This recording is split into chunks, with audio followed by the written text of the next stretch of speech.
So the bill has been passed, and the opposition got the full numbers in the House when the voting happened. 125, so... No, 125 to 92 on the amendment, and 128 to 95 for the passing of the bill. So in any case, they had the majority. They had it in the Lok Sabha, they have it in the Rajya Sabha. But you can see the division in the country, even in terms of the numbers, because there are substantial numbers which have opposed the bill.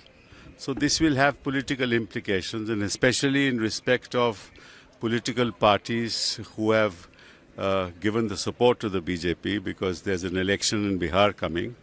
And of course, it makes very little difference to the TDP, because their elections are far away. But at least historically, they will be remembered for having supported the bill. And that may have political repercussions in the long run. क्या भाई देखो, पारित तो हो गया है अब, और बहुमत इतनी ज़्यादा भी नहीं है, 128 उनके पक्ष में और 95 हमारे पक्ष में, और इससे साफ जाहिर है कि काफ़ी संख्या में लोगों ने इसका विरोध किया, और इसकी राजनीतिक प्रभाव भी होगा।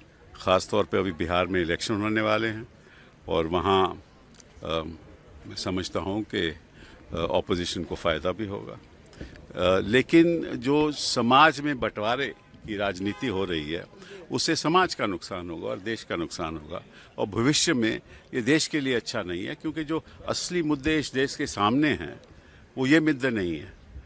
इससे पारित होने से गरीबी नहीं हटेगी, रोजगार नहीं मिलेगा, बेरोजगारी नहीं ख़त्म होगी, और शिक्षा और स्वास्थ्य के संदर्भ में महिलाओं के लिए कुछ नहीं होगा। तो ये तो एक